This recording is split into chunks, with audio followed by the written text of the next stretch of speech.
ഗുരവേ ഗൗരചന്ദ്രായ രാധികായ തദാലയ കൃഷ്ണായ കൃഷ്ണഭക്തായ തദ്ഭക്തായ നമോ നമഃ.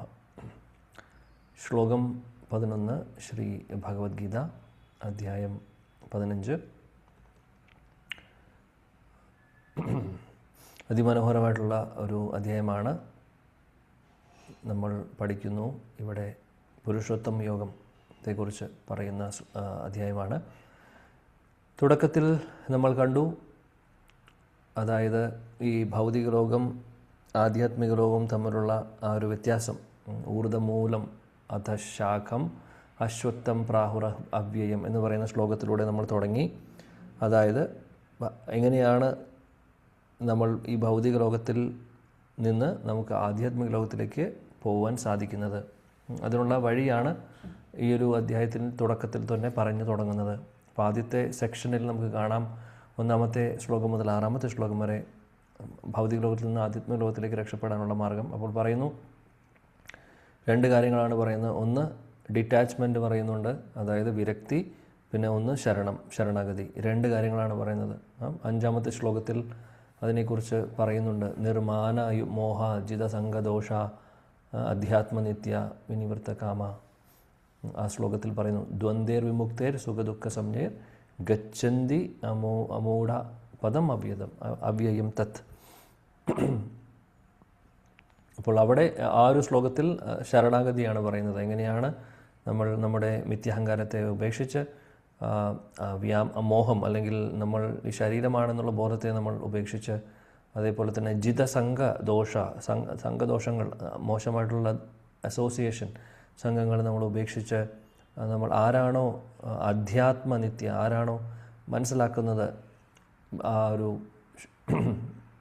ആധ്യാത്മികമായിട്ടുള്ള കാര്യങ്ങൾ മനസ്സിലാക്കുന്നത്, അതേപോലെ വിനിവൃത്ത കാമം എന്ന് പറഞ്ഞു കഴിഞ്ഞാൽ ഭൗതിക തലത്തിലുള്ള ആഗ്രഹങ്ങളൊക്കെ ഉപേക്ഷിക്കുന്നത്, അതേപോലെ തന്നെ ദ്വന്ദ്വേർ വിമുക്തൈ, ദ്വന്ദ്ങ്ങളിൽ നിന്ന് ആർക്കാണോ മുക്തി ഉള്ളത് അല്ലെങ്കിൽ ദ്വന്ദ്ങ്ങളിൽ നിന്ന് പുറത്തു വരുന്നത്, അതായത് ദ്വന്ദ്ങ്ങൾ എന്ന് പറഞ്ഞു കഴിഞ്ഞാൽ സന്തോഷം, ദുഃഖം, അങ്ങനെയുള്ള കാര്യങ്ങൾ എല്ലാത്തിനെയും ഒരേപോലെ അല്ലെങ്കിൽ ഏത് സാഹചര്യത്തെയും ഒരേപോലെ കാണുന്നവർ, അങ്ങനെയുള്ള ആളുകളാണ് ഇവിടെ പറയുന്നത് ഗച്ഛന്തി അമൂഢ പദം അവ്യയം തത്. അങ്ങനെയുള്ളവർ ഭഗവാനെ ശരണം പ്രാപിക്കുന്നു. ആ ഭഗവാനെ ശരണം പ്രാപിക്കുന്നതിലൂടെ അവർക്ക് പരമമായിട്ടുള്ള ആ ഒരു പദത്തിലേക്ക് ഉയരാൻ സാധിക്കുന്നു. അതായത് ചുരുക്കം പറഞ്ഞു കഴിഞ്ഞാൽ ഈ ലോകത്തിൽ നിന്ന് ആ ലോകത്തിലേക്ക് പോകാൻ സാധിക്കുന്നു എന്നുള്ളതാണ് പറയുന്നത്. ഇനി അത് ശരണാഗതിയെക്കുറിച്ച് പറയുന്നു. ഇനി അതിന് മുമ്പത്തെ ശ്ലോകങ്ങളിൽ 3ഉം 4ലും പറയുന്നത് ഡിറ്റാച്ച്മെൻറ്റിനെ കുറിച്ച്, വിരക്തിയെക്കുറിച്ച്. അവിടെയാണ് പറയുന്നത് അസംഗശസ്ത്രേന, ശ്ലോകം ഓർമ്മയുണ്ട്, ദൃഢേന ചിത്വ എന്ന് പറഞ്ഞത്. ആദ്യം ഊർധമൂലം അധശാഖം എന്നൊക്കെ ഈ ഭൗതിക ലോകം ആധ്യാത്മിക ലോകത്തിൻ്റെ തലതിരിഞ്ഞിട്ടുള്ള ഒരു രൂപമാണെന്ന് പറഞ്ഞു.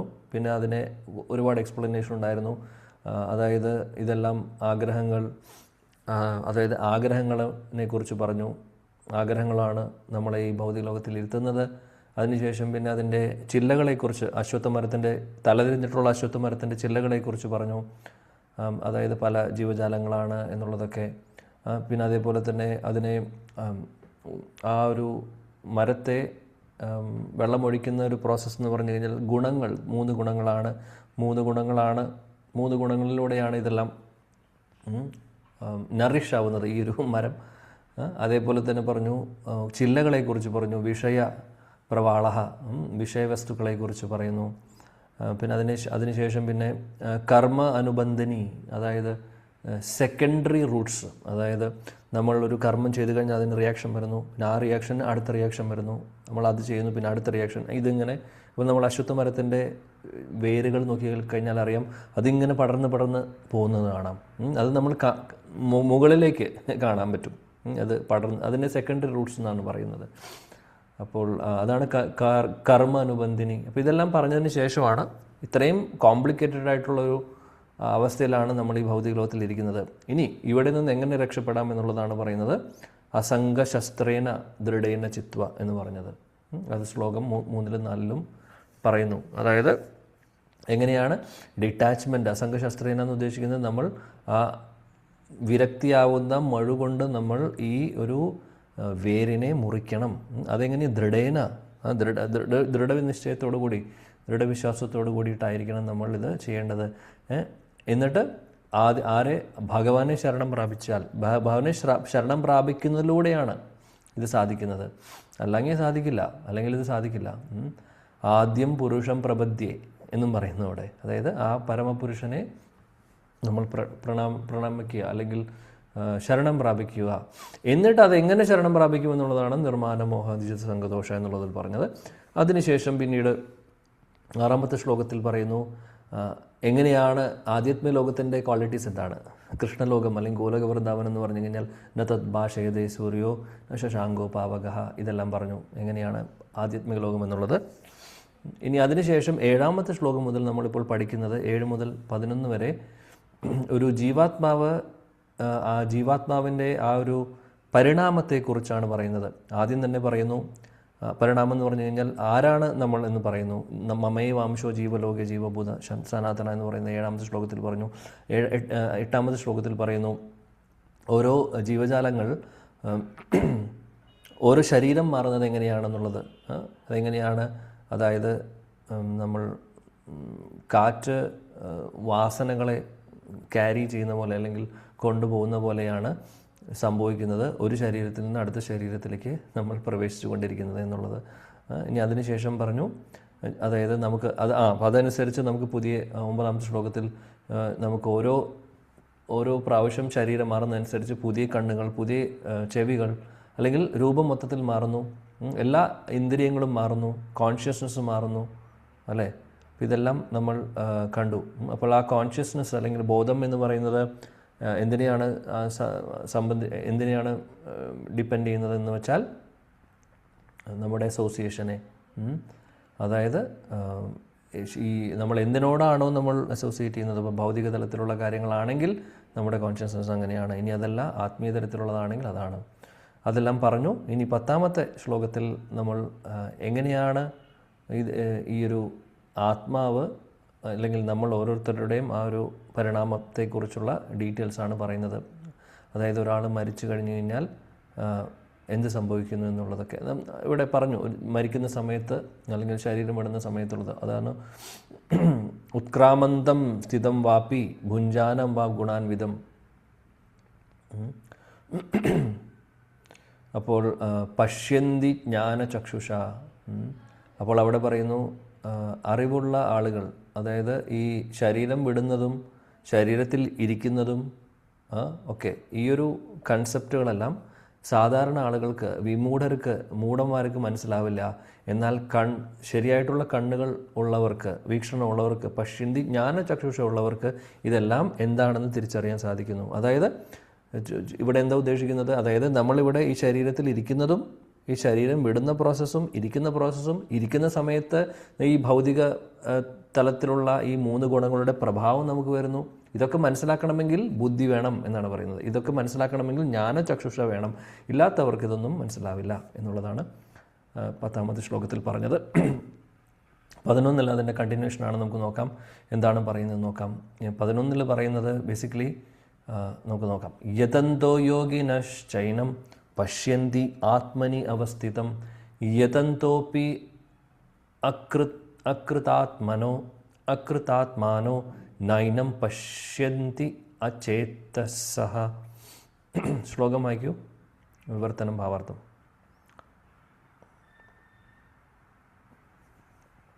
ഹരേ കൃഷ്ണ. വായിച്ചോളൂ. ഹരേ കൃഷ്ണ. ഓ നമോ ഭഗവതേ വാസുദേവായ. യദന്തോ യോഗിന ചൈനം പശ്യന്തി ആത്മന്യവസ്ഥിതം യദന്തോപി അകൃതാത്മനാ നൈനം പശ്യന്തി ചേതസാ. വിവർത്തനം ഭാവാർത്ഥം. ശ്രീലപ്രഭുപാദി കി ജയ്.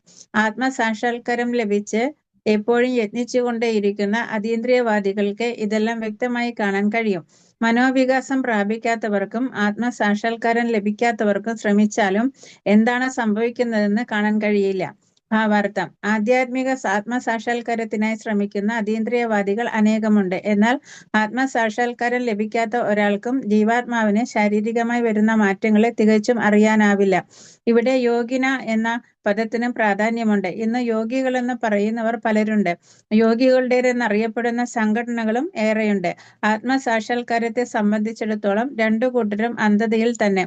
ചില കായിക വ്യായാമങ്ങൾ കടിമപ്പെട്ടിരിക്കുന്ന ഇക്കൂട്ടർക്ക് ദേഹദാർഢ്യവും ആരോഗ്യവും ഉണ്ടെങ്കിൽ തൃപ്തിയായി. മറ്റൊന്നിനെക്കുറിച്ചും അവർക്ക് അറിഞ്ഞുകൂടാ. യതെന്തോ അകൃതാത്മന എന്നതിന്റെ പ്രത്യക്ഷോദാഹരണങ്ങളാണവർ. ഒരു പ്രത്യേക യോഗ പദ്ധതിക്ക് അനുസരിച്ച് പ്രവർത്തിക്കുന്നുണ്ടെങ്കിലും ആത്മസാക്ഷാത്കാരം ലഭിക്കാത്തവരുമാണ്. ഇത്തരക്കാർക്ക് ജീവന്റെ ദേഹാന്തര പ്രാപ്തിയെക്കുറിച്ച് മനസ്സിലാക്കാൻ സാധിക്കില്ല. ശരിക്കും യോഗചര്യയിൽ ഏർപ്പെട്ട് ആത്മാവിനെയും പ്രപഞ്ചത്തെയും പരമപുരുഷനെയും സാക്ഷാത്കരിച്ചവർക്ക്, ഭക്തിയോഗികൾക്ക്, അതായത് കൃഷ്ണാവബോധത്തോടെയുള്ള വിശുദ്ധ ഭക്തിയുടെ സേവനത്തിൽ മുഴുകിയവർക്ക് മാത്രമേ എന്താണ് സംഭവിക്കുന്നതെന്ന് മനസ്സിലാവുകയുള്ളൂ. Hare Krishna Prabhuji. Thank you. Thank you. ഇവിടെ പറയുന്നു, ഇപ്പോൾ കഴിഞ്ഞ ശ്ലോകത്തിൽ നമ്മൾ പറഞ്ഞു, ഇതൊക്കെ മനസ്സിലാക്കണമെങ്കിൽ ജ്ഞാനചക്ഷുഷ, ജ്ഞാനമുള്ള കണ്ണുകൾ വേണമെന്നുള്ളത്. അല്ലെങ്കിൽ ജ്ഞാനമാകുന്ന കണ്ണുകൾ ഉപയോഗിച്ചാലേ, അല്ലെങ്കിൽ അതുണ്ടെങ്കിലേ നമുക്കിതെല്ലാം തിരിച്ചറിയാൻ സാധിക്കുകയുള്ളൂ. അതായത് ശരീരത്തിൽ ഇരിക്കുന്നതും ശരീരം വിട്ട് പോകുന്നതും ഒക്കെ, അതായത് ആത്മാവിൻ്റെ കാര്യമാണ് പറയുന്നത്. ആത്മാവ് ഇരിക്കുന്നതും പോകുന്നതും ഒക്കെ. പിന്നീട് ഈ ശ്ലോകത്തിൽ പറയുന്നു, എന്നാൽ ഇവിടെ യതന്തോ യോഗിനസ് ചൈനം പശ്യന്തി ആത്മനി അവസ്ഥിതം, യോഗികളെക്കുറിച്ച് പറയുന്നു. അതായത് യോഗികളെന്ന് ഉദ്ദേശിക്കുന്നത് അതീന്ദ്രിയവാദികൾ, അതീന്ദ്രിയ തലത്തിലുള്ള അതീന്ദ്രിയവാദികൾ, അല്ലെങ്കിൽ അങ്ങനെയുള്ളവർക്ക് ഇതെല്ലാം, ഈ ആത്മസാക്ഷാത്കാരം അവർക്ക് നേടാൻ സാധിക്കുന്നു. എന്നാൽ അങ്ങനെയല്ലാത്തവരോ, അതീന്ദ്രിയവാദികൾക്ക് ഇതെല്ലാം മനസ്സിലാക്കാൻ സാധിക്കുന്നു, അല്ലെങ്കിൽ ആത്മസാക്ഷാത്കാരം പശ്യന്തി ആത്മനി അവസ്ഥിതം. കാര്യം ഈ യോഗികളുടെ അവസ്ഥ, അല്ലെങ്കിൽ ഈ അതീന്ദ്രിയവാദികളുടെ അവസ്ഥ, അവർ ആത്മസാക്ഷാത്കാരം നേടിയിട്ടുള്ളവരാണ്, അല്ലെങ്കിൽ തിരിച്ചറിയുന്നവരാണ്. അങ്ങനെയുള്ളവർക്ക് ഇതെല്ലാം ക്ലിയറായിട്ട് മനസ്സിലാക്കാൻ സാധിക്കും. എന്നാൽ യദന്തോപി അകൃതാത്മാനോ നൈനം പശ്യന്തി അചേതസ, എന്നാൽ മറ്റുള്ളവരോ, അതായത് അവരുടെ അവബോധം പരിശുദ്ധമല്ലാത്തവർ, അങ്ങനെയുള്ളവർക്ക് ഇതൊന്നും മനസ്സിലാവുകയില്ല. അവർ എത്രമാത്രം ഇത് മനസ്സിലാക്കുവാൻ ശ്രമിച്ചു കഴിഞ്ഞാലും ഇങ്ങനെയുള്ള കാര്യങ്ങളൊക്കെ മനസ്സിലാവാൻ അവർക്ക് സാധിക്കില്ല എന്നുള്ളതാണ് ഇവിടെ ഈ ശ്ലോകത്തിൽ പറയുന്നത്.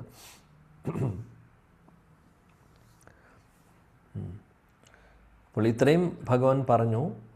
ഇവിടെ പ്രഭുപാദ് ഭാവാർത്ഥത്തിൽ പറയുന്നു, ചില ഇന്നത്തെ കാലത്തെ യോഗികൾ, അവർ പേരിന് യോഗി എന്ന് പറയുമെന്ന് മാത്രം, പക്ഷേ ആത്മസാക്ഷാത്കാരത്തെക്കുറിച്ച് അവർക്കൊന്നും ജ്ഞാനമില്ല, അതിനെക്കുറിച്ചൊന്നും അറിയില്ല. കാര്യം യോഗ എന്ന് പറയുന്നത് ശരീരത്തെ നിലനിർത്താനുള്ള എക്സസൈസ് അല്ല. യോഗ എന്ന് പറഞ്ഞാൽ ഭഗവാനുമായിട്ടുള്ള കണക്ഷനാണ്. ആ കാര്യം മനസ്സിലാവണമെങ്കിൽ പ്രഭുപാദ് പറയുന്നു, ഭക്തിയോഗം ചെയ്യുന്നവർക്ക് മാത്രമേ അത്, അല്ലെങ്കിൽ ഭഗവാന്റെ ഭക്തിയുത സേവനങ്ങളിൽ വ്യാപൃതരാവുന്നവർക്ക് മാത്രമേ ഈ കാര്യങ്ങളൊക്കെ മനസ്സിലാക്കുവാൻ സാധിക്കുകയുള്ളൂ. ശരിയായിട്ടുള്ള രീതിയിൽ കംപ്ലീറ്റ് ആയിട്ട് മനസ്സിലാക്കാൻ സാധിക്കുകയുള്ളൂ എന്നാണ് പറയുന്നത്. അതാണ് ഈ ശ്ലോകത്തിൽ പറയുന്ന കാര്യം. ഇനി വരുന്ന സെക്ഷനിൽ നമ്മൾ ഒന്ന് തീം മാറുകയാണ് ചെയ്യുന്നത്. അപ്പോൾ ഇത്രയും നേരം നമ്മൾ, അതായത് 7ാമത്തെ ശ്ലോകം മുതൽ 11 വരെ എങ്ങനെയാണോ ഒരു ജീവാത്മാവിൻ്റെ പരിണാമം, അതായത് അവരുടെ ആദ്യം ഐഡൻറ്റിറ്റി പറഞ്ഞു, അതിനുശേഷം ശരീരം മാറുന്നതിനെക്കുറിച്ച് പറഞ്ഞു. ഇനി ഇത് മാറുന്നതിന്, ഈ ട്രാൻസ്മൈഗ്രേഷനെ കുറിച്ച് മനസ്സിലാക്കുവാൻ ആർക്കൊക്കെയാണ് സാധിക്കുന്നത്, ആർക്കാണ് സാധിക്കാത്തത് എന്നുള്ള കാര്യങ്ങളും പറഞ്ഞു. ഇനി ഭഗവാൻ പറയാൻ പോകുന്നത്, അതായത് ഈ അവബോധത്തെക്കുറിച്ച് പറഞ്ഞു. എന്താണ് അവബോധം? അതായത് മനസ്സിലാക്കുക എന്നുള്ളത്. എന്താണ് മനസ്സിലാക്കേണ്ടത്? നമ്മുടെ പൊസിഷൻ മനസ്സിലാക്കണം. അതേപോലെ തന്നെ ഭഗവാൻ കൃഷ്ണൻ ആരാണെന്നുള്ള ഒരു കാര്യവും മനസ്സിലാക്കണം, അല്ലേ? നമ്മൾ ആരാണോ, ഭഗവാൻ ആരാണോ, നമ്മളും ഭഗവാനും നമ്മളുടെ റിലേഷൻ, ബന്ധം എന്താണോ, ഇതാണ് തിരിച്ചറിവ്, ഇതാണ് അറിവ്. അപ്പോൾ ഇതാണ് അറിവ്. ഈ അറിവ് ഉള്ളവർക്കാണ് ഇതെല്ലാം തിരിച്ചറിയാൻ സാധിക്കുകയുള്ളൂ. അല്ലെങ്കിൽ ഇതെല്ലാം അറിയുന്നവരാണ് അതീന്ദ്രിയവാദികൾ. ഇല്ലാത്തവരുടെ അവസ്ഥ, അല്ലെങ്കിൽ കോൺഷ്യസ്നസ് പ്രോപ്പർ അല്ലാത്തവർക്ക് ഇതൊന്നും മനസ്സിലാവില്ല. അപ്പോൾ ഇനി വരുന്ന ശ്ലോകങ്ങളിൽ ഭഗവാൻ പറയാൻ പോകുന്നത് എന്താണെന്ന് വെച്ചാൽ, എങ്ങനെയാണോ, അതായത് ഭഗവാൻ കൃഷ്ണൻ്റെ ശക്തികളെക്കുറിച്ചാണ് ഇനി അദ്ദേഹം പറയാൻ പോകുന്നത്, വിഭൂതികളെക്കുറിച്ച് വീണ്ടും, അല്ലെങ്കിൽ അദ്ദേഹം എങ്ങനെയാണോ ഈ ഭൗതിക ലോകത്തെ അദ്ദേഹം പരിപാലിക്കുന്നത് എന്നുള്ളത് ഭഗവാൻ പറയാൻ പോകുന്നു. ഇനിയുള്ള 3-4 ശ്ലോകങ്ങളിൽ അദ്ദേഹം പറയുന്നു, ഞാനാണ് സൂര്യൻ്റെ പ്രകാശം, ഞാനാണ് ചന്ദ്രൻ്റെ പ്രകാശം, ഞാനാണ്. അപ്പോൾ ഭഗവാന്റെ ഒരു പൊസിഷൻ, ഈ ഭൗതിക ലോകത്തിലെ അദ്ദേഹത്തിൻ്റെ റോൾ, അല്ലെങ്കിൽ അദ്ദേഹം അദ്ദേഹം എല്ലായിടത്തും ഉണ്ട് എന്നുള്ളത് ഒന്നും കൂടെ നമ്മളെ ഓർമ്മിപ്പിക്കുകയാണ് ശരിക്കും. ആക്ച്വലി ഇതിന് മുമ്പുള്ള അധ്യായങ്ങളിൽ നമ്മൾ കണ്ടിട്ടുണ്ട്, ഭഗവാൻ പല സ്ഥലങ്ങളിലും പറഞ്ഞിട്ടുണ്ട്.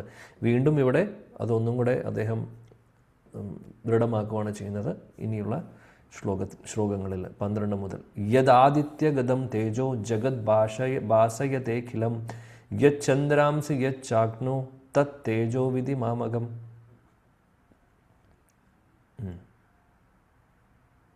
ശ്ലോകം. ഹരേ കൃഷ്ണ. ശ്ലോകം 12.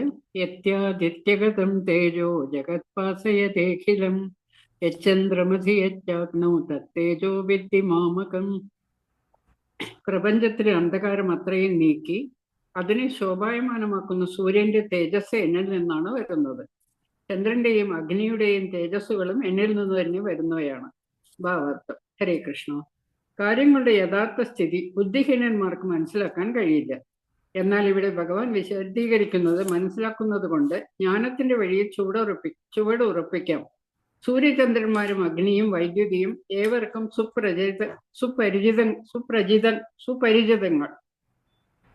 സുപരിചിതങ്ങളായ ദൃശ്യങ്ങളാണ്. ഇവയുടെ എല്ലാം തേജസ്സുകൾക്ക് പരംപുരുഷനായ ഭഗവാനാണ് ഉറവിടം എന്നറിയാൻ ശ്രമിക്കുകയേ വേണ്ടൂ. കൃഷ്ണാവബോധത്തിന്റെ ആരംഭമായ ഈ ജീവിത ദർശനം ലഭിക്കുമ്പോൾ ഭൗതിക ലോകത്തിൽ ബദ്ധനായ ജീവാത്മാവിന് സാരമായ പുരോഗതി ഉണ്ടാവും. തികച്ചും ഭഗവത് അംശങ്ങളാണ് ജീവാത്മാക്കൾ. അവർക്ക് സ്വഭവനമായ ഭഗവത്ധാമത്തിൽ തിരിച്ചെത്താൻ എങ്ങനെ കഴിയുമെന്നാണ് ഇവിടെ ഭഗവാൻ സൂചിപ്പിക്കുന്നത്. സൗരയൂഥത്തെ മുഴുവൻ പ്രകാശിപ്പിക്കുന്നത് സൂര്യനാണെന്ന് ഈ ശ്ലോകത്തിൽ നിന്നും മനസ്സിലാക്കാം. വേറെയും വിശ്വങ്ങളും സൗരഗ്രഹമണ്ഡലങ്ങളും ഉണ്ട്. സൂര്യചന്ദ്രന്മാരും ഗ്രഹങ്ങളും ഉണ്ട്. എന്നാൽ ഓരോ വിശ്വത്തിലും സൂര്യൻ ഒന്ന് മാത്രമേ ഉള്ളൂ. ചന്ദ്രൻ നക്ഷത്രങ്ങളിൽ ഒന്നാണെന്ന് ഭഗവത്ഗീത. നക്ഷത്രാണാം അഹം ശശി. ഭഗവത്ഗീത 10:21. ഭഗവാന്റെ പരമവ്യോമത്തിലെ ആധ്യാത്മിക ജ്യോതിസാണ് സൂര്യപ്രകാശമാകുന്നത്. സൂര്യോദയത്തോടെ മനുഷ്യരുടെ പ്രവർത്തനം ആരംഭിക്കുകയായി. അവർ ഭക്ഷണം പാകം ചെയ്യാൻ തീ കൂട്ടുന്നു. ഫാക്ടറികൾ നടത്താനും അഗ്നി ഉപയോഗിക്കുന്നു. മനുഷ്യരുടെ പല പ്രവർത്തനങ്ങൾക്കും അഗ്നിയുടെ സഹായം വേണം. അതുകൊണ്ട് സൂര്യപ്രകാശം, അഗ്നി, നിലാവ് എന്നിവ ജീവാത്മാക്കൾക്ക് എത്രയും ഹിതകാരികളാണ്. അവയുടെ സഹായമില്ലാതെ ഒരു ജീവിക്കും കഴിഞ്ഞുകൂടാനാവില്ല. ഈ നിലയ്ക്ക് മുൻ പറഞ്ഞവയുടെ തേജോവിശേഷങ്ങളെല്ലാം പരമദിവ്യാത്മപുരുഷനായ ശ്രീകൃഷ്ണ ഭഗവാനിൽ നിന്ന് ഉദിക്കുന്നു എന്ന അറിവ് കൃഷ്ണാവബോധത്തിന് ആരംഭം കുറിക്കുന്നു. ചന്ദ്രപ്രകാശമാണ് സർവ്വ സസ്യങ്ങളെയും പോഷിപ്പിക്കുന്നത്. കൃഷ്ണന്റെ കരുണയാലാണ് തങ്ങൾ ജീവിക്കുന്നത് എന്ന ബോധം നിഷ്പ്രയാസം ജനങ്ങളിൽ ഉളവാക്കത്തക്ക വിധം ആനന്ദദായകമാണ് നിലാവ്. ഭഗവത് കരുണയില്ലെങ്കിൽ സൂര്യചന്ദ്രന്മാരാകട്ടെ അഗ്നിയാകട്ടെ ഉണ്ടാകുമായിരുന്നില്ല. അവയുടെ സഹായമില്ലെങ്കിൽ ആർക്കും ജീവിക്കാൻ കഴിയില്ല. ബദ്ധനായ ജീവാത്മാവിനെ കൃഷ്ണാവബോധത്തിലേക്ക് നയിക്കുന്നു ഈ ചിന്തകൾ. ഹരേ കൃഷ്ണ. Thank you Mataji. ഇവിടെ ഈ ശ്ലോകം മുതൽ നമ്മൾ പറഞ്ഞു, ഭഗവാൻ പറയുന്നു ഭൗതിക ലോകത്തിൽ ഉള്ള സംഭവങ്ങൾ, സൂര്യൻ, ചന്ദ്രൻ, അതേപോലെ ഇനി അടുത്ത ശ്ലോകങ്ങളിൽ പറയുന്നു ഗ്രഹങ്ങളെക്കുറിച്ച്, ഇതെല്ലാം മെയിൻറ്റെയിൻ ചെയ്യുന്നത് ഞാനാണ് എന്നുള്ളത് അദ്ദേഹം അവിടെ പറയുന്നു. 12ാമത്തെ ശ്ലോകത്തിൽ പറയുന്നത് സൂര്യൻ്റെ തേജസ് എന്ന് പറയുന്നത് ഞാനാണ്. അതായത് സൂര്യൻ ഉദിക്കുമ്പോൾ അന്ധകാരം മാറുന്നു. അപ്പോൾ ആ ഒരു സ്പ്ലെൻഡർ അല്ലെങ്കിൽ ആ ഒരു വെളിച്ചം അല്ലെങ്കിൽ ആ തേജസ് എന്ന് പറയുന്നത് ഞാനാണ്. അതേപോലെ തന്നെ അദ്ദേഹം പറയുന്നു ചന്ദ്രനിലുള്ളതും അതേപോലെ തന്നെ അഗ്നിയിലുള്ളതും ഇതെല്ലാം ഞാൻ തന്നെയാണ്, തേജസ് എല്ലാം ഞാൻ തന്നെയാണ് എന്നുള്ളതാണ് ഭഗവാനോട് പറയുന്നത്. ശ്രീല പ്രഭുപാജി ഭാവാർത്ഥത്തിൽ പറയുന്നു, ഈയൊരു നമ്മുടെ ഭൗതിക ലോകത്തിൽ ഒരുപാട് ബ്രഹ്മാണ്ടങ്ങളുണ്ട്. എന്നാൽ ഓരോ ബ്രഹ്മാണ്ടങ്ങളിലും ഒരു സൂര്യനും ഒരു ചന്ദ്രനുമാണ് ഉള്ളത്. ഇതുപോലെ മറ്റുള്ള ബ്രഹ്മാണ്ടങ്ങൾ വേറെ സൂര്യനും ചന്ദ്രനും ഉണ്ട്. ഈ ഒരു ബ്രഹ്മാണ്ടത്തിലെ ഈ സൂര്യൻ തന്നെയാണ് എവിടേക്കാണ് വെളിച്ചം കൊടുക്കേണ്ടത് ആ ഗ്രഹങ്ങൾ. ഇപ്പോൾ ഭൂമണ്ഡലത്തിൽ മാത്രമല്ല, വേറെ ഏത് ഉപരിലോകങ്ങളിലും സൂര്യൻ്റെ ആവശ്യമുള്ള സ്ഥലങ്ങളിലൊക്കെ അല്ലെങ്കിൽ ഇതിൻ്റെ തേജസ് അങ്ങോട്ട് പോകുന്നുണ്ട്. അപ്പോൾ എല്ലായിടത്തും ഈ സൂര്യൻ തന്നെയാണ്, ഒറ്റ സൂര്യനാണുള്ളത്. അതേപോലെ ഒറ്റ ചന്ദ്രനാണുള്ളത്. നക്ഷത്രങ്ങൾ എന്നാൽ നിറയെ നക്ഷത്രങ്ങളുണ്ട് നമുക്കറിയാം. ഈ ഒരു കാര്യം ചില ആളുകൾ അങ്ങനെയൊരു ധാരണയുണ്ട്, ഈ സൂര്യൻ ഇവിടെ ഭൂമിയിൽ മാത്രമുള്ളതാണെന്നുള്ളത്.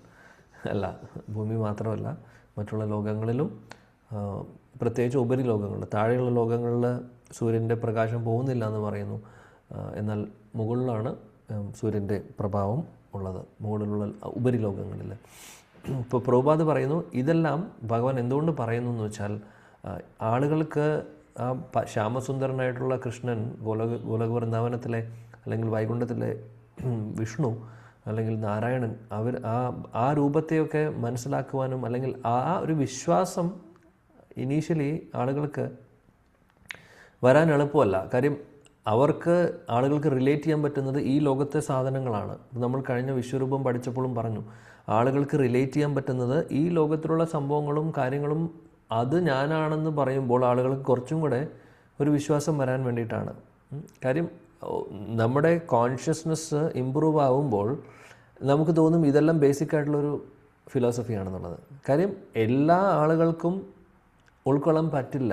പരിശുദ്ധ ഭക്തിയെക്കുറിച്ച് ആദ്യം തന്നെ പറഞ്ഞു കഴിഞ്ഞാൽ ആളുകൾക്ക് ഉൾക്കൊള്ളാൻ സാധിക്കില്ല. അപ്പോൾ അതുകൊണ്ട് ഇങ്ങനെയുള്ള ഭഗവാന്റെ ഈ വിഭൂതികളെക്കുറിച്ചും ഭഗവാന്റെ ശക്തികളെക്കുറിച്ചും അദ്ദേഹം പുരുഷോത്തമനാണ്, പരമദിവ്യതം പുരുഷോത്തമനാണ് എന്നുള്ളതൊക്കെ അദ്ദേഹം വീണ്ടും വീണ്ടും പറയുന്നത് എന്തിനു വേണ്ടിയിട്ടാണെന്ന് വെച്ചാൽ നമുക്ക് ആ വിശ്വാസം വരാൻ വേണ്ടിയിട്ട്.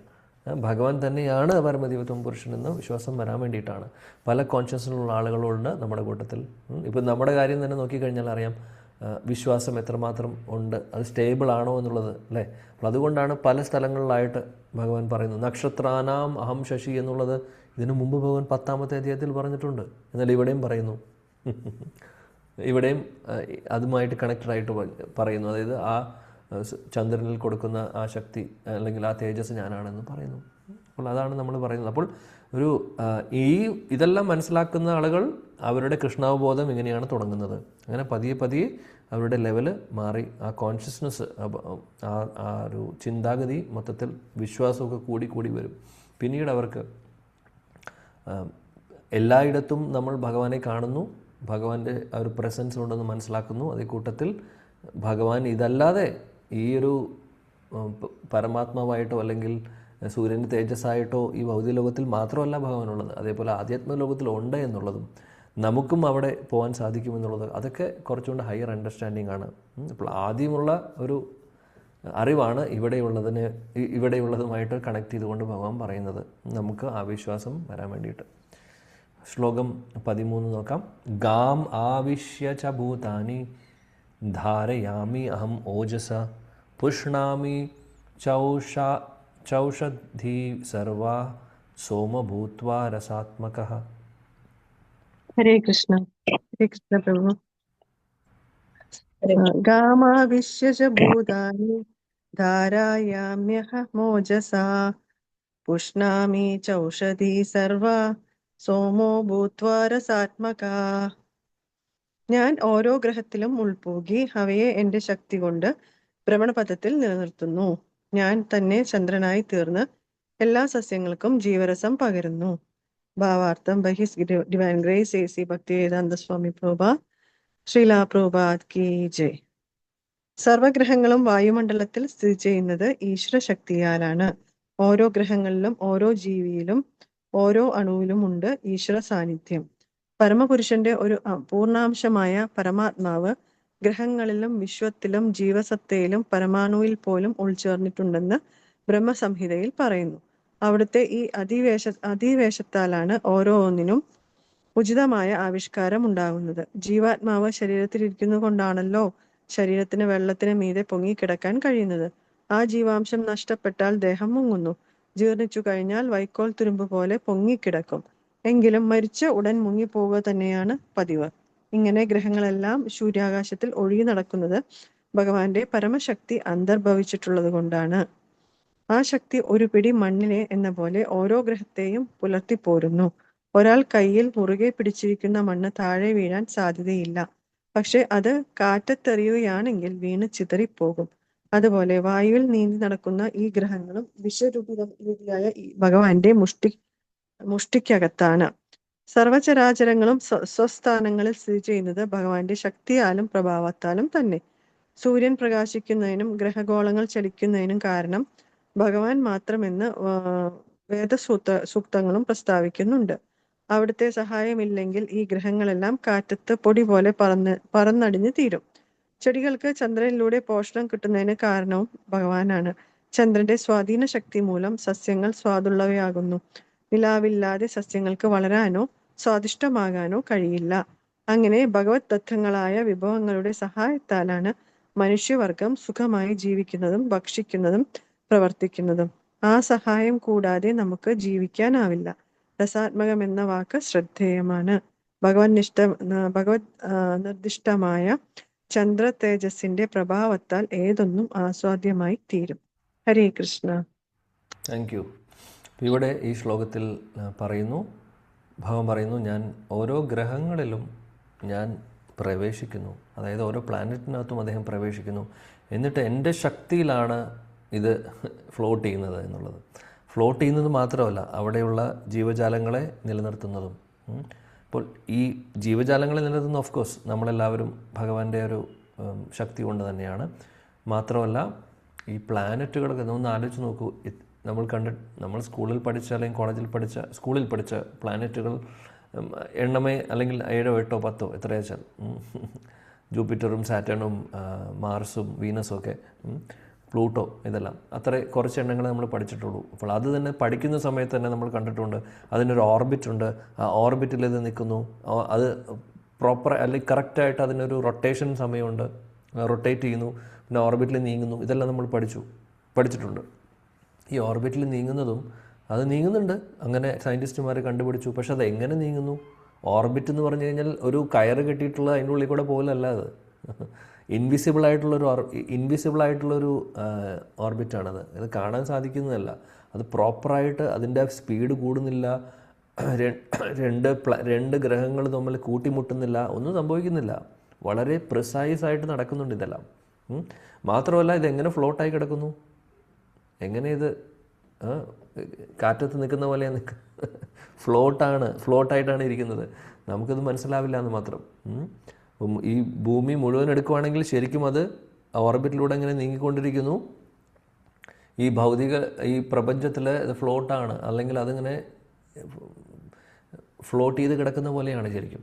പക്ഷെ ഇതൊക്കെ വിശ്വസിക്കാൻ സാധിക്കുമോ എന്നുള്ളതാണ് നമുക്ക് അറിയാത്തത്. അപ്പോൾ ഇതൊക്കെ സാധാരണ ഈ നിരീശ്വരവാദികളായിട്ടുള്ള ശാസ്ത്രജ്ഞർ പറയുന്ന പോലെ ഇതെങ്ങനെയോ സംഭവിക്കുന്നു എന്നുള്ളതല്ല. അതിന് റീസണുണ്ട്. റീസൺ എന്താണ്? ഭഗവാനാണ്.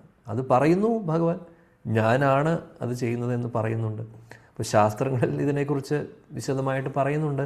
ആളുകൾക്ക് അത് എല്ലാവർക്കും വിശ്വസിക്കാൻ സാധിക്കില്ല. എന്നാൽ വിശ്വാസമുള്ള ശാസ്ത്രജ്ഞന്മാർ പറയുകയും ചെയ്യും. ന്യൂട്ടനെ പോലുള്ളവരും ഐൻസ്റ്റീൻ പോലുള്ളവരൊക്കെ അവരൊക്കെ പറയാറുണ്ട്, അതായത് ഇതിനപ്പുറത്ത് ഒരു ശക്തി, ഭഗവാന്റെ ശക്തി ഉണ്ടെന്നുള്ളത്. അവർ പറയുന്നത് ഭഗവാൻ എന്നുള്ള വാക്കോ ലോർഡ് എന്നുള്ള വാക്കോ ഗോഡ് എന്നുള്ള വാക്കോ എന്ത് വേണമെങ്കിൽ ആവട്ടെ, പക്ഷേ അതായത് നിർവചനീയമായിട്ടുള്ള അല്ലെങ്കിൽ അതീന്ദ്രിയമായിട്ടുള്ള ഒരു ശക്തി ഇതിന് പുറകിലുണ്ട് എന്നവർ പറയുന്നവരുമുണ്ട്. അന്ന് ഇല്ല എന്ന് പറയുന്നവരുമുണ്ട്. രണ്ട് കൂട്ടരുമുണ്ട്. അപ്പോൾ എന്താണെങ്കിലും വളരെ വ്യക്തമാണ്. നമ്മുടെ ഭഗവത്ഗീതയാണെങ്കിലും മറ്റുള്ള ശാസ്ത്രങ്ങൾ എടുത്തു കഴിഞ്ഞാൽ അതിനെക്കുറിച്ച് വളരെ വ്യക്തമായിട്ട് പറയുന്നുണ്ട് ഇതിനെക്കുറിച്ച്. ഭഗവാന്റെ ഒരു റോൾ. അപ്പോൾ ഭഗവാൻ ചെയ്യാത്തതായിട്ടുള്ളതോ അദ്ദേഹത്തിൻ്റെ പ്രസൻസ് ഇല്ലാത്തതായിട്ടുള്ള ഒരു സ്ഥലവും ഇല്ല. ഇവിടെ നടക്കുന്നതെല്ലാം തന്നെ സർവ്വചരാചരങ്ങളിലും ഭഗവാൻ ഉണ്ടെന്ന് പറഞ്ഞു കഴിഞ്ഞാൽ അദ്ദേഹത്തിൻ്റെ പ്രസൻസ് ഉണ്ട്. അപ്പോൾ അദ്ദേഹത്തിൻ്റെ പ്രസൻസ് ഉള്ളത് കൊണ്ടാണ് കാര്യങ്ങൾ നടക്കുന്നത്, ഇല്ലെങ്കിൽ ഒന്നുമില്ല. ഇത് നമ്മളെ മനസ്സിലാക്കിപ്പിക്കാൻ വേണ്ടിയിട്ടാണ് വീണ്ടും വീണ്ടും ഭഗവാൻ ഇതെല്ലാം നമ്മളെ ഓർമ്മിപ്പിക്കുന്നത്. അപ്പോൾ ഓരോ കാര്യങ്ങൾ എടുത്തെടുത്ത് പറയുന്നു. സൂര്യൻ്റെ തേജസ്, ചന്ദ്രൻ്റെ തേജസ്, ഈ ഗ്രഹങ്ങളിൽ അത് നിൽക്കുന്നത് എൻ്റെ ശക്തിയിലാണ്, അല്ലെങ്കിൽ ഇതാണ് ഞാൻ, അതാണ് ഞാൻ, എല്ലാം പറയുന്നു അദ്ദേഹം. ഇപ്പോൾ ചന്ദ്രൻ്റെ ആ ഒരു ചന്ദ്രൻ്റെ പ്രഭാവം ഇല്ലെങ്കിൽ ഇവിടെ പച്ചക്കറികൾ വളരില്ല, അല്ലെങ്കിൽ അതിന് വേണ്ടിയതായിട്ടുള്ള കാര്യങ്ങൾ നടക്കില്ല. അപ്പോൾ നമുക്കറിയാം ചന്ദ്രനും ഈ വെജിറ്റബിൾസും തമ്മിലുള്ള ഒരു കണക്ഷൻ.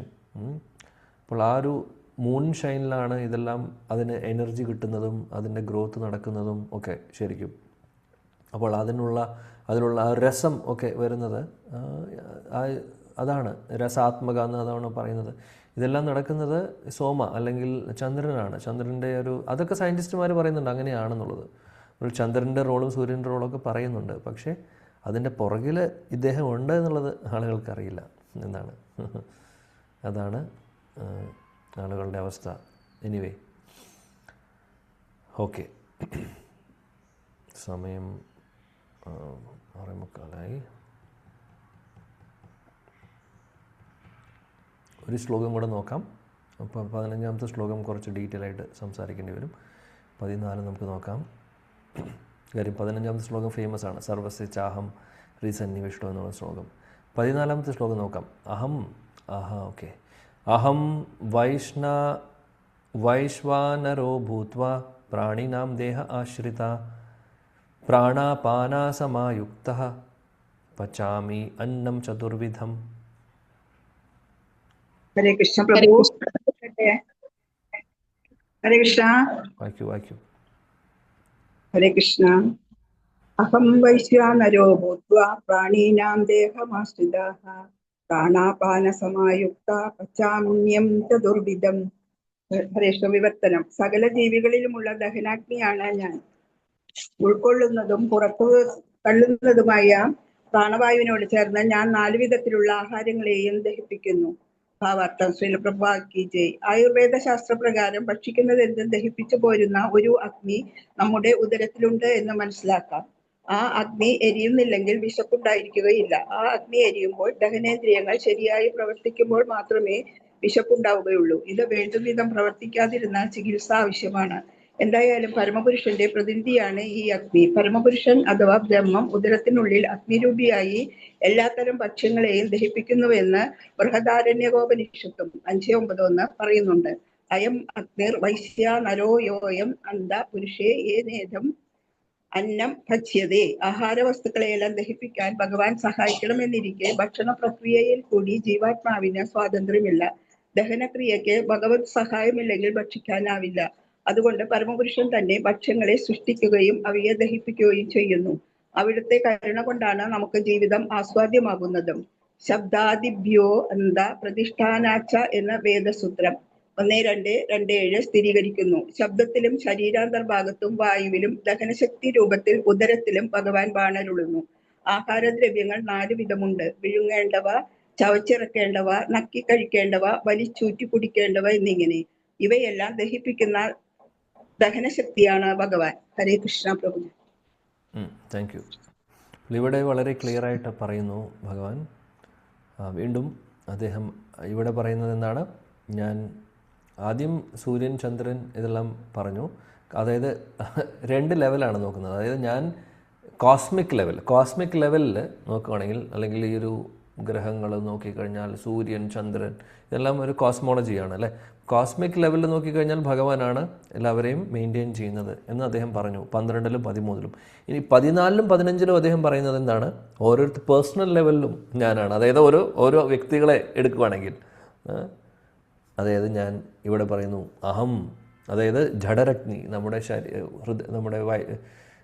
ആമാശയത്തിൽ അല്ലെങ്കിൽ ഡൈജഷന് വേണ്ടി സഹായിക്കുന്ന ആ ഒരു അഗ്നി ഞാനാണെന്ന് പറയുന്നു. പ്രാണിനാം ദേഹം ആശ്രിത, അതായത് എല്ലാ ജീവജാലങ്ങളുമുള്ള ആ ഡൈജഷൻ നടക്കുന്നതിന് വേണ്ടിയിട്ട് അതിനൊരു ജഡരഗ്നി, അതിന് ഒരു ഫയറുണ്ട്, അവിടെ അഗ്നിയുണ്ട്. അപ്പോൾ ഇത് നടക്കുന്നത് ഭഗവാൻ പറയുന്നു ഞാനാണെന്ന് പറയുന്നു.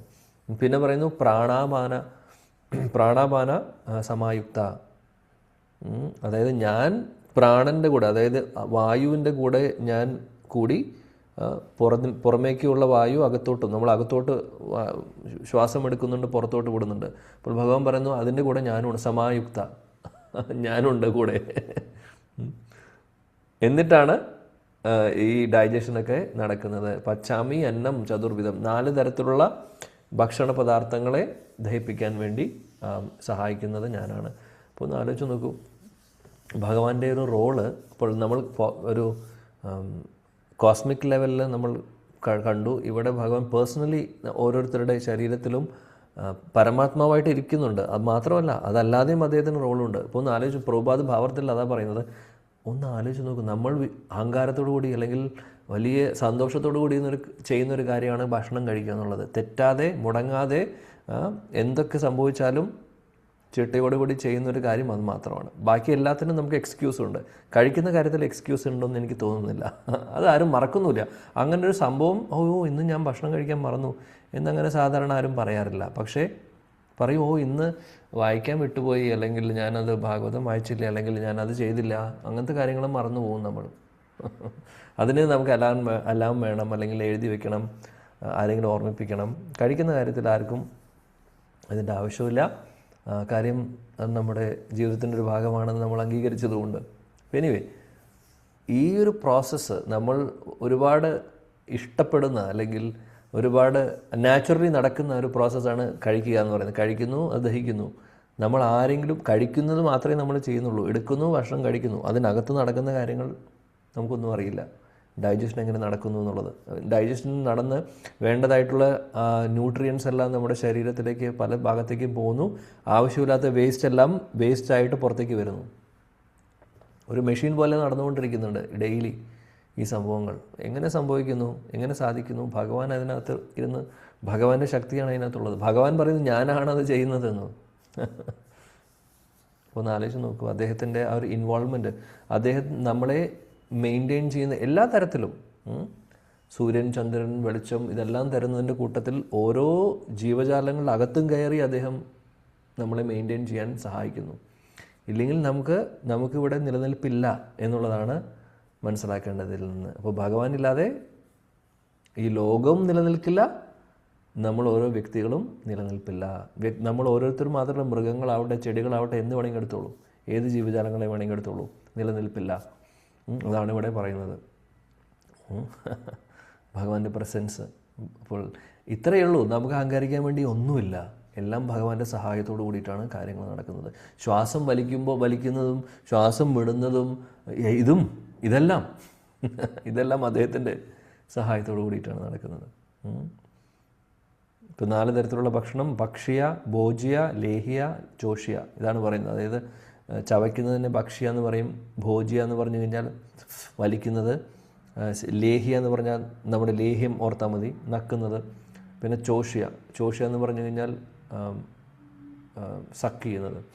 സിപ്പും സക്കും തമ്മിൽ വ്യത്യാസമുണ്ട്. ഭോജ്യ എന്ന് പറഞ്ഞു കഴിഞ്ഞാൽ സിപ്പ് ചെയ്ത് ഇടുന്നത്. ചോഷ്യ എന്ന് പറഞ്ഞാൽ വലിക്കുക. രണ്ടും തമ്മിൽ ചെറിയ വ്യത്യാസമുണ്ട്. എനിവേ, ജസ്റ്റ് അത് അറിഞ്ഞാലും അറിഞ്ഞില്ലെങ്കിലും കുഴപ്പമില്ല. അപ്പോൾ ഇതിൽ നിന്ന് ഇമ്പോർട്ടൻ്റ് ആയിട്ടുള്ള പോയിൻ്റ് എന്താണെന്ന് വെച്ചാൽ, ഭഗവാനാണ് ഈവൻ ഡൈജഷനെ പോലും സഹായിക്കുന്നത്. ചുരുക്കം പറഞ്ഞു കഴിഞ്ഞാൽ അദ്ദേഹം നമ്മളെ പുറമേ നിന്നും മെയിൻറ്റെയിൻ ചെയ്യുന്നു, അകത്തുനിന്നും മെയിൻറ്റെയിൻ ചെയ്യുന്നു. അപ്പോൾ അതിൻ്റെ കണ്ടിന്യൂഷൻ അടുത്ത ശ്ലോകത്തിലും പറയുന്നു. പരമാത്മാവായിട്ട് ഭഗവാനുണ്ട് എന്നുള്ളത് അത് നമുക്ക് അടുത്ത ക്ലാസ്സിൽ ചർച്ച ചെയ്യാം. ഓക്കെ. ശ്രീ ഭഗവത്ഗീത കി ജായ്, ജഗദ്ഗുരു ശില പ്രഭുപാദ് കി ജായ്, സമവേദ ഗൗര ഭക്തവൃന്ദ കി ജായ്, ഗൗഡി ഗുരുവൃന്ദ കി ജായ്, നിതായ് ഗൗര പ്രേമാനന്ദേ. ഹരേ കൃഷ്ണ. Thank U.